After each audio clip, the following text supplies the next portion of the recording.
Welcome. Thank you so much, Shavar. Thank you so much, everyone, for your time and your attention and the opportunity to talk about how Facebook is being used to help people learn the facts and the information about PrEP. I will be sticking around for more discussion and Q&A after our break. And my contact information is here as well if people want to reach me or ask questions later that aren't addressed in this presentation.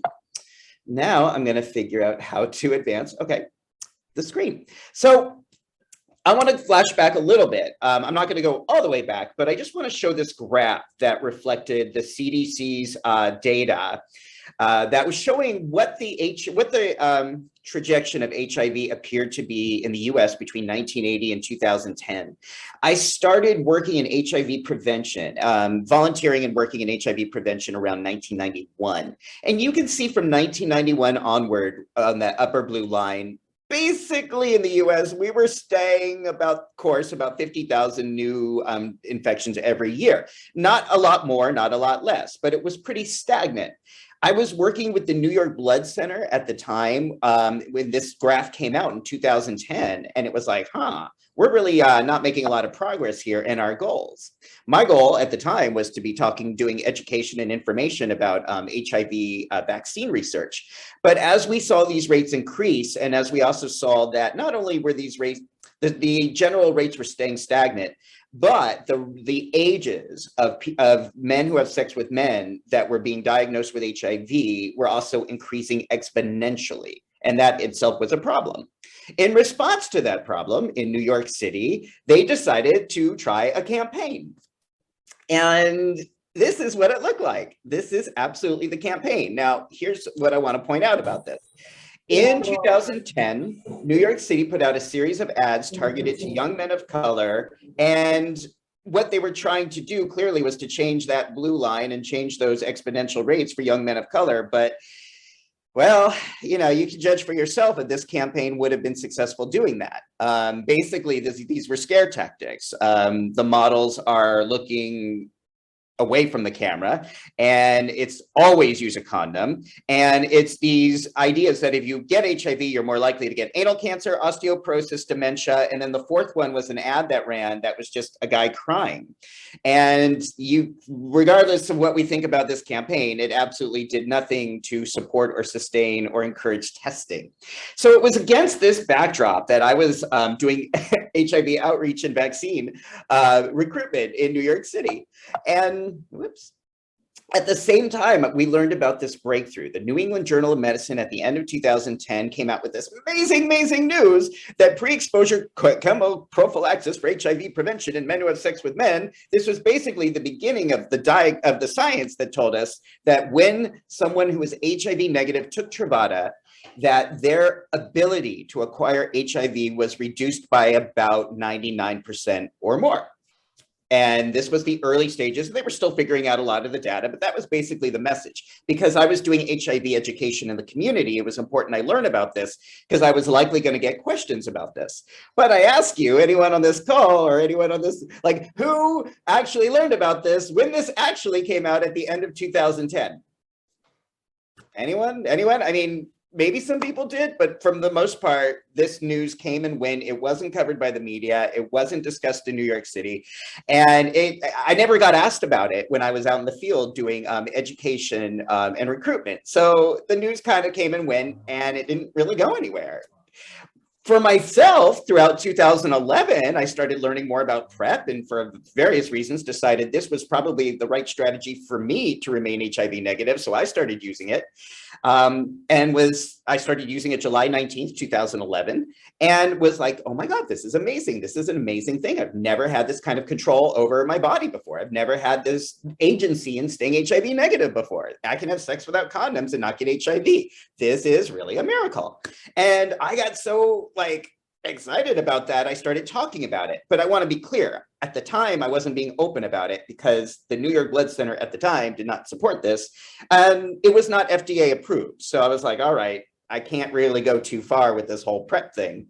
But in 2012, as many of you may know, the FDA did approve Truvada as the very first prevention strategy to prevent HIV in this country. And yes, I am not being rhetoric with that. Truvada was the first FDA prevention strategy ever approved by the FDA, condoms were not approved by the FDA to be used for HIV prevention until February of 2022. So Truvada, as PrEP, became the first FDA-approved strategy, and I thought, cool, now all the organizations, all the agencies, all the companies, all the social campaigns are going to talk about this and celebrate this, but instead, we got this. The backlash started. That following the FDA approval, David Durand came out with this article called Truvada Whores, and it went viral. And it seemed like this was how people were learning about PrEP, if they were learning at all. They were learning it through this lens of stigma and pathology and shame. And I started to think, God, this is weird. Like, what's going on here? Why is it that we now have an FDA-approved HIV prevention strategy that is really sound, that is 99% or greater effective? Very few people know about it, and the people that do know about it are talking about it like this. How can this be? As many of you may know, the research, the HVTN 505 trial that I was working on came to an end in the spring of 2013, and it came to an end because the vaccines we were testing out had zero efficacy. As a matter of fact, more people got HIV in the vaccine arm than the placebo arm. So the vaccine ended, the trial ended, my job ended, and I was really, really, really bummed out because by this point, it's 2013. I don't have a job working in HIV prevention anymore, which is was really sad. I wanted to see a vaccine in our lifetime, but then there was all this PrEP stuff that like nobody knew about. And I got really upset. Actually, I went to the Eagle, and the next morning I felt hungover, and I was talking to my former boss, Eddie Baez, who some of you may know. And I was just like, how is this possible? If there's going to even be a vaccine for HIV, it's not decades away. Meanwhile, we have PrEP, and there's nowhere on the internet, there's nowhere online where somebody can learn the data, the science, the information, the facts about what PrEP offers. And then a light bulb went on. Wait a second, there's nowhere on the internet where somebody can learn the data, the information, the facts, and the science about PrEP. If no one's going to do that, I'm going to do that. So I started this group on July 1st, 2013. It was the very first social media group that offered the data, the science, the facts, the information about PrEP so that people could get evidence-driven information that they could use to make these decisions for themselves. And I was just like, this is a revelation. You know, I thought my old thinking was like I needed an agency or an organization to do this. You know, that song that Shavar played earlier, How Bizarre, you know, from 1997. It's like, that was the mindset. It's like, oh, if you have a message, you need to do it in a way that we would have done it back in 1997. And I was like, no, it's 2013. I don't need an agency. I just need a Wi-Fi connection and a cup of coffee, and, you know, probably don't even need the coffee to get the information out there. So this group began. It started very quickly, like getting a lot of traction and a lot of popularity because people were hungry for facts. They were hungry for information. They were hungry for non-stigmatizing, shaming science that allowed them to understand what the possibilities were to have great sex and great connections and great fun without acquiring HIV. Much to my surprise, this thing really started to take off. So before I talk about that, I'm sorry about that. I want to talk about the decisions and the dilemmas that went into doing this group, because as it started to gain traction, we started to have different issues to deal with. For one thing, I am one person and I'm got a lot of energy, but not that much. So the first thing to consider on Facebook was the idea of, do we do a group or do we do a page? Which would be more conducive to the goal? Which would be more conducive to conversation, discussion, and engagement with people who were considering using PrEP, or people who were living with HIV who wanted to help other people learn about PrEP, or people who were just thinking about getting tested and didn't know? Which one of these formats would be more conducive to community back and forth and engagement? And from what I could tell at the time, and I think still to this day, the group format on Facebook offered a lot more opportunity to engage. The group format offered a lot more opportunity for people to feel like they're part of the conversation. They can lead the conversation. They can facilitate the conversation. They can be part of the conversation. The page format felt more one-sided to me. It felt more like it was either I guess the difference for me in my 1997 mind was like, okay, a page felt like a clinic or like an office. The group sort of felt like a therapy room or a living room where we could like sit and chat. So that was how I decided to go with the group instead of the page. Now, Facebook at the time also offered other ways to do this. You could do an open book, you could do a closed group. Open meant that anyone in the world, whether they were part of the group or not, could see the group, they could see the information, but they could also see all the discussions. What I learned over that first year was that people were starting to trust the group and they were being very, very open about their private sex lives. And that people who did not support or sustain the science or believe in PrEP or oppose PrEP for moral reasons or sex negative reasons were becoming quite vigilant and occasionally violent. And so it was necessary to change the group from open to closed during the first year, about 1 year into it, June of 2014. When a group is closed, you actually have to join the group. You actually have to be a member of the group to see the content. And I had a lot of ethical, again, like my whole point was that I wanted to do an open group where anybody around the world could learn about PrEP, but that came at the cost of jeopardizing people's emotional safety. So I closed the group so only members could see it in June of 2014. And I think that was ultimately the right decision, because once it was closed, people felt more safe and vulnerable to share more of their experiences that we're going to look at in a moment. For me, moderating alone versus incorporating a team was a very difficult decision, but eventually it just came down to reality. I could not do this by myself. And most of you don't know, for me, that's a very hard thing to say, but it's like, after the first year, I was like, I couldn't sleep. I wasn't getting anything else done. It really was taking so much time. So I started to work with a group of moderators, and that also proved to be fairly difficult. How do you find an appropriate moderator? At first, I wanted to do like mental health providers as moderators. And that was the idea. It's like, wow, what if we could like have an international like moderated team of mental health providers that were also helping people to learn about sexual health? Wouldn't that be great? It would have been great, but most mental health professionals had no interest in working with me on this and didn't want to do it. So I went instead with members of the group who were actively engaged, who knew the facts and knew how to communicate effectively and empathically with others.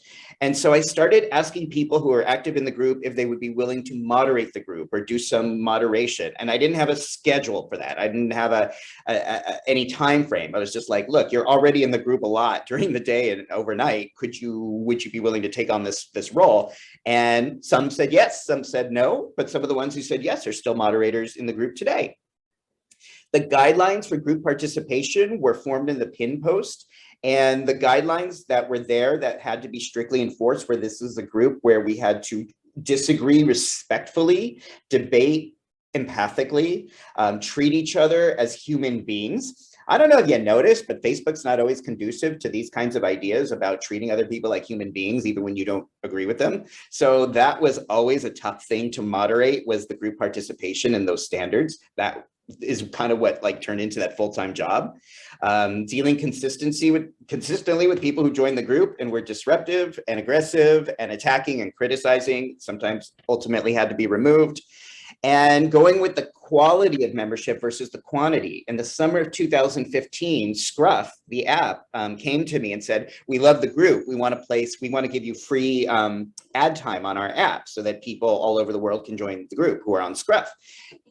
That seemed like a great idea at first, but what happened was we typically had about 75 to 100 people joining the group every week. In 2015, it quickly escalated to like 300, 400 people were joining the group every week. And these weren't people that were necessarily reading the pin post or joining the group because they wanted to engage respectfully or learn about PrEP. A lot of them were just like clicking buttons on Scruff and ended up in the Facebook group. And that was not necessarily the best to building community membership either, and to building trust and safety in the group. And, managing private public threats. I got 2 death threats. I know the other moderators are sometimes, sent very hostile messages. That's always a delicate balance when you're trying to do something loving in the world, something sex positive in the world. And we live in a world that is very sex negative and often very hateful. So it was being able to manage that, having the support group and, just the wherewithal to stomach that. But the group did take off. The New York Times covered it. That's me in front of my office building. Bob Grant started to attribute the rise of PrEP use in the US to the PrEP Facts group. Again, not solely us, but he was pointing out that there were a lot of things that were starting to change throughout 2013 that started to lead to greater numbers of PrEP uptake in the US, and that the PrEP Facts group was one of the factors that started to support and sustain PrEP use and adherence. Gilead's numbers started to show this out as well. Again, not that we were the reason this happened, but there was a 332% increase throughout 2014, and that our membership was increasing at that literally that same rate almost every few weeks. So again, I see a correlation, perhaps I'm not sure causation, but definitely correlation. And this was probably the coolest part, is that the World Health Organization in their 2015 PrEP guidelines recognized the Facebook PrEP group as a source of support. It said that support groups for PrEP users, including groups formed on social media like the PrEP Facts group, are helpful for peer-to-peer sharing of experience and solutions. So to be quite honest with you, that made all the other stuff worthwhile. And to just get that kind of recognition from the World Health Organization was profoundly meaningful. And not only that, it was like because it was something I started, but that they were also recognizing Facebook and social media's role in getting the word out and helping consumers learn the information and the facts about PrEP. And that was pretty cool to see the World Health Organization acknowledge that. So what are the results? Over these last 9 years, we have over 22,000 members, multiracial backgrounds, nationalities, genders, sexual orientations, who have joined the group. They have gotten help successfully navigating insurance company barriers. We've done a great job, I think, of educating medical professionals who were ambivalent or originally against the advantages of PrEP. We've helped people who use PrEP cope with stigma and rejection in their communities. And even to this day, people still sometimes get called a Truvada whore when they talk about using PrEP on Grindr or Scruff. So we help them and give them support when they come to us for that. A lot of the members started getting inspired and holding local, like in-person forums in their local areas. So smaller towns like Bakersfield. There were members that were like, okay, I want to take what this group offers and bring it to my local town. I thought that was really awesome. And again, like people to this day, if you go in the group, are offering tips and tools and now apps that support adherence. And as we know with PrEP, it's really important that people adhere to whichever plan they're using to stay on PrEP. So the group members offer a lot of support for that as well. Now, I don't really think I have time to show you all of these examples, but I just want to show you a few examples, and I can email you these slides if you would like to see them. But these are a few examples of directly from the members who found this Facebook group to be a source of empowerment, play, community, and support. This is from a member who discussed being in a relationship, whose partner told him he was getting tested for HIV, but he was actually living with HIV. And for this member, that was quite surprising, quite shocking. But the one thing he did not have to worry about, the one factor he did not have to consider in this was becoming HIV positive because of PrEP, that he knew he was HIV negative because of PrEP, despite everything else that went wrong in that relationship. Sex feels so liberating these days. The pressure, the doom, the gloom that we had to endure for decades. Thanks to everyone who made that happen. These are the kinds of posts we get to see in PrEP Facts group. Again, these kind of posts make it kind of all worthwhile for me.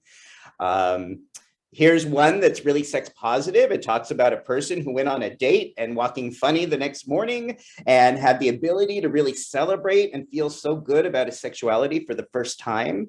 As with myself and many people of my generation and older, we grew up in a time when having sex was tantamount to possible death. And that what PrEP has given so many of us is this lease on life and this ability to have fun dates and walk funny the next day without fear of HIV. And so occasionally we see passages like that that really represent empowerment, play, but also science and information being implemented into day-to-day life because of the information they got in this group. And perhaps one of the greatest rewards of this group is seeing this. This is one of the PrEP mommies in the group. We have several PrEP mommies who have given birth. These are HIV negative women who procreated with an HIV positive partner and used PrEP to do so.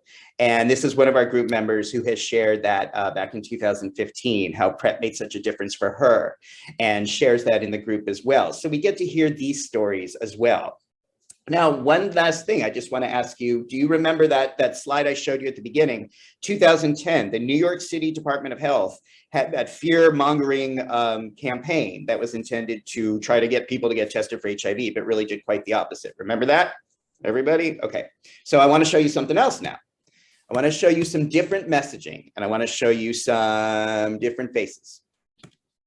And I ask you, when you see these faces, I can't see in the chat right now, but just ask you to just note for yourself or write in the chat, what do you see in this messaging? What do you see in these faces?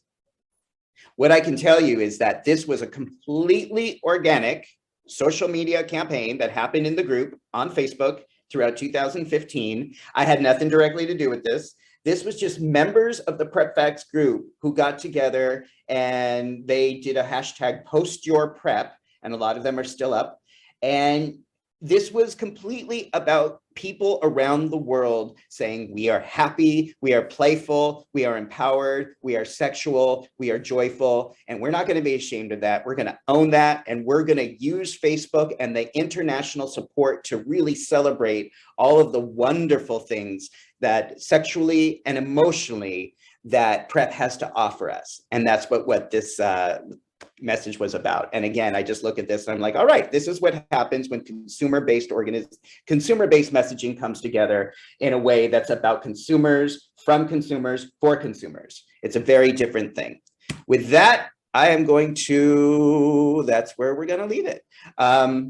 I am open for questions now. I will be open for questions after the break. And if anybody has questions that I didn't get to or don't get to, please feel free to email me, and please feel free to join the PrEP Facts group. One disclosure, I did step away from the group as a moderator in 2020 because after 7 years of doing this full time, I needed to focus on other things, but I'm still an active part of the group today. And the person who leads it now is named Michael Chansley, and he is based in Atlanta, and he is just a fabulous, beautiful source of energy and support. And he's continuing to provide that kind of empowering, supportive, holding environment for people around the world who are using PrEP to empower themselves and their partners. Okay, now with that in mind, that is what I got. So I'm going to put it back so I can see the chats. Yeah, great presentation, Damon, and you're getting a lot of love in the chat for this presentation. When you ask folks to put in the chat what they got from the photos that you shared of the PrEP members, and displaying the PrEP and the campaign they did, organically through the group. Folks were saying, empowered, peace, joy, fearless, pride, empowerment, normalize, things like that. So people got a lot of seeing those images, as well as hearing from you in your presentation. So far, we don't have any questions in the chat, but if folks do have questions, feel free to raise your hand to ask them verbally, or you can put them in the chat, and I will make note of them to Damon so he can address them for you. Hey, Shavar, I do see one question. May I answer it? Feel free. Okay, thank you. So I do see a question, and I apologize because I'm just looking at the chat now. But I see from Michael Smith a question. Were there ever thoughts of creating subgroups to address racial or gender discrepancies in PrEP uptake? That is a wonderful question, and I want to thank you for that. So I am 50, well, at the time I started this, I was a 40-something white guy. Now I'm a 50-something white guy. And what I really believe, especially when we're doing consumer-based messaging, is that it's nothing for us without us. And I have, the moderator team is quite racially diverse, even more so now than it was 9 years ago. And I encourage people to create subgroups in any way that organically feels right for them. I have encouraged people, whether it's racially framed or gender framed or geographically framed, to use Facebook or use whatever they want to create a kind of group. But again, I do think Facebook offers a platform that makes this easier to create a subgroup, and a lot of spin-offs, a lot of subgroups were created and are still going after that.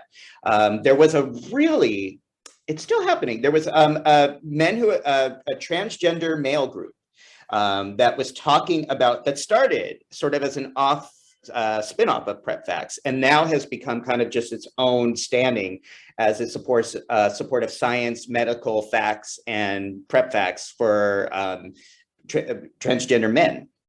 That group is still strong today. So yes, the answer is yes. And I always support and believe in people using Facebook or using whatever format they want to do this in whatever way makes sense to them. Create a group, a support group in social media. And I would just advise anyone to do that. Just be prepared, because it is work, and it is it's like a little garden. You have to water every day if you want it to spring and show you the fruit you wish it to show, metaphorically speaking. We do have another question here in the chat. You mentioned that you helped folks navigate insurance providers. Can you talk more about how that bridging was done between getting the info on one side and getting actual access to PrEP on the other side? Absolutely. Oh, great question. So with the FDA approval, all insurances covered PrEP, except Hobby Lobby and the Christian-based insurances, because the Supreme Court upheld their right not to cover birth control, and that translated to PrEP as well. So all insurances covered PrEP. However, a lot of them were fighting it, and a lot of them were using Stonewall-like tactics to not cover it. When the ACA became implemented in January of 2014, that was a huge barrier, because all ACA plans were required to cover PrEP, cover Truvada specifically, brand name Truvada for PrEP. Now, where that got difficult was the copays, the monthly fees, and the pharmacy fees and the deductibles. And again, insurance companies outright lying about covering it. Or if not outright lying, having people answering the phone who did not know, like really did not know. Like if you asked them, is PrEP covered? They would say no, because they had zero information. The people answering the phones were given zero information from United Healthcare or from wherever to actually answer that question appropriately. So we had to advise people, do not ask, do you cover PrEP? Ask them, what is the copay for Truvada on my plan?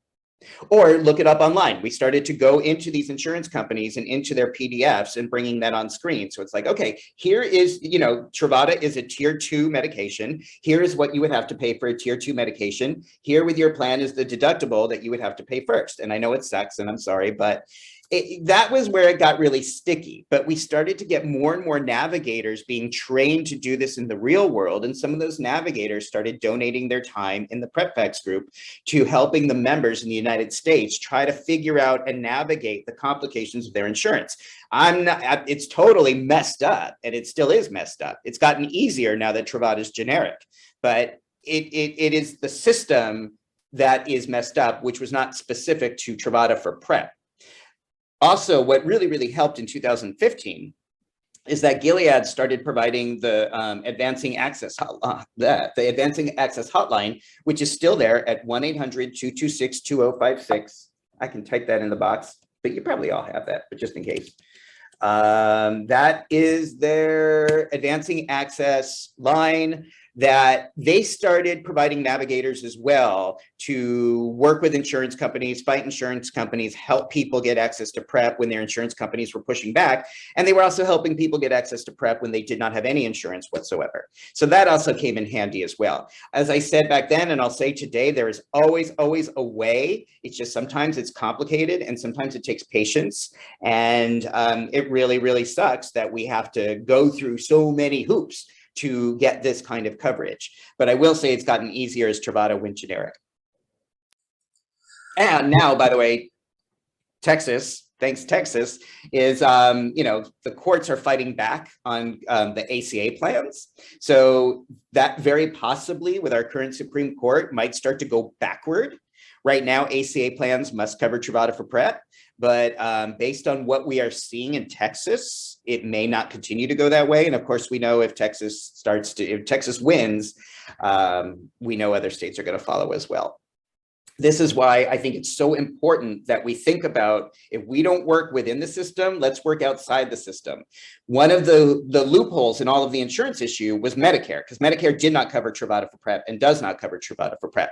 And we have a lot of gay men who are on Medicare, who are living in chronologically older areas like Palm Springs or Wilton Manors. And they're really, really horny and they're having a lot of sex and they're really enjoying their lives, but they couldn't get PrEP directly through their insurance. So you know what we did? We helped them get it the way everybody else in the world gets PrEP, which is through import, which is through pharmacies. And I don't know if I'm allowed to talk about that, but all I'll say is that for 10 years, we have been helping people access international pharmacies that are legitimately vetted in order to get PrEP in their part of the world where they can't get it because of their government or their health services or their insurance or whatever. There's always a way in the world to access PrEP. If you can't get it in the system, we help people go around the system. So far, there's no other direct questions in the chat. There is a comment from earlier. It says there's a need for Spanish language as well as groups in other languages. Yes, yes, yes, yes. See, yes. I 1000% agree. Now there's another question. So what was the process for educating providers? How were you able to connect with them? Beautiful. So thank you for asking that, because I feel good about that. So the providers who joined the group, Dr. Oni Blackstock, who has been on CNN and has just been a profound warrior of sexual health over these last 10 years. But she was an example of someone who came into the group honestly curious and open-minded. She's like, I'm a doctor and I care, but I don't really know or understand what this PrEP thing is about. So she joined the group, she asked questions, she listened and read discussions, and ultimately used that information to help her become a PrEP warrior outside of the Facebook realm, and has been a huge advocate for PrEP in New York State over this past decade. And I think that was an example, and unfortunately sometimes a rare example, of someone who is a doctor saying, I don't know something. This is a community where I want to learn. Community, will you help me learn? And that's exactly what this group is here to do, is to help providers learn. But it does require that a doctor or a medical professional is humble enough and willing to learn something. And sometimes it seems to me, at least in the US, that doctors are academically trained not to be humble and not to ask questions and not to say, I don't know something, help me learn something. I would rather doctors learn from the Facebook group than try to say that to their patients in the room in person. Say, I don't know something, teach me. That is not your role as a patient or a consumer, is to teach your doctor. So that's another function that this Facebook group provides. Is like, you want to learn about PrEP? Boy, are we going to give you some education. And those passages I just shared in the slides are really great education about why consumers want to use PrEP. But the doctor has to meet us halfway. They have to be willing. They have to join the group and be polite and respectful and meet us halfway in order to get that information. We have another question in the chat. Can you briefly provide the apps or tips the group uses to help with adherence? So, okay, thank you for that question. Here's what I'll tell you, because I don't know, see, like that for me was never really a problem, because like I've been using it daily since 2011. It's just such a part of my routine. But there's so many threads in the group. If you join this group on Facebook, if you join the PrEP Facts group page, there's a search option.